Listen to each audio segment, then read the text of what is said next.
ran my business. Yeah, you had an experience with that. I did. I was pulling my hair out at 9 million. We're doing 9 million a year. I was actually losing money.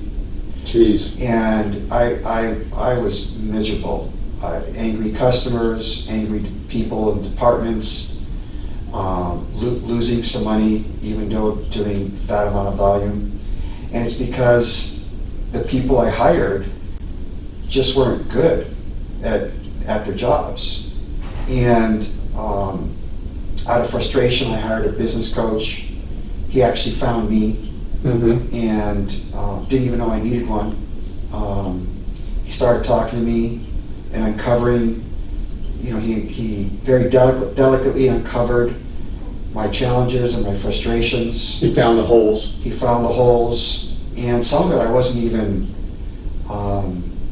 consciously aware of. You had never had anybody up to that point come in and kind of look down, soaring view of the business? This was the first coach that came in?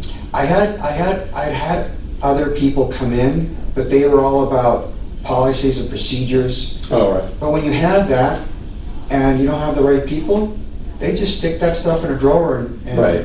they don't look at it again. Right, yeah. So Yeah. it's meaningless. Mm-hmm. So when he came in, he started, as I was going through different scenarios with this employee and that employee, and then he kind of noticed that this employee or that employee kept coming up in issues I was discussing with him. Yeah. He would just go, Richard, is this someone that you would imagine being in your company, 6 months or a year from now? Would you want them to be there? And what impact would that be on your business? And I was like, no, long term, I don't want that employee. He kind of let me come to the conclusion. Right, yeah. We went from pulling my hair out at 9 million to growing to 30 million. Even through a recession, we took on the toughest challenges, but we had such great people, we could figure it out as a team together. And I went from if I did force myself to take a vacation in the old company, Right.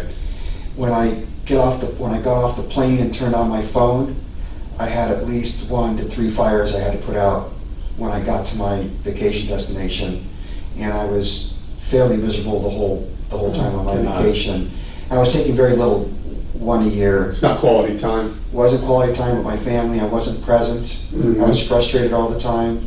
Then when I started hiring the right people, I went to where I could, not that I did, but I could take 5 weeks a year if I wanted to. Right. But I usually took 1 to 3 vacations a year. And I remember getting on a plane and turning off my phone and smiling and going, I know when I get off this plane and turn my phone on, there's not going to be any fires to put out, and there never was. That's a phenomenal story. I mean, I don't think that's a small story at all. I mean, No. that is a change in quality of life story right Yes. there. With the way you're interacting with your family.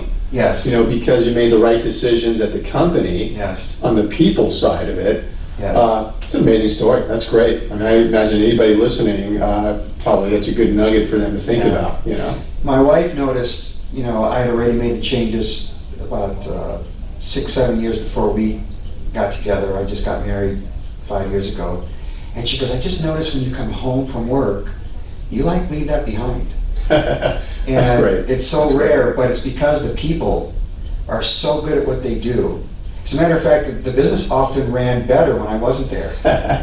I was out of their way. You're out of the way, that's right. And That's right. I hired people that could do, in their respective areas, Right. they could do their job way better than I ever did. That's an awesome story. Yeah. That's awesome.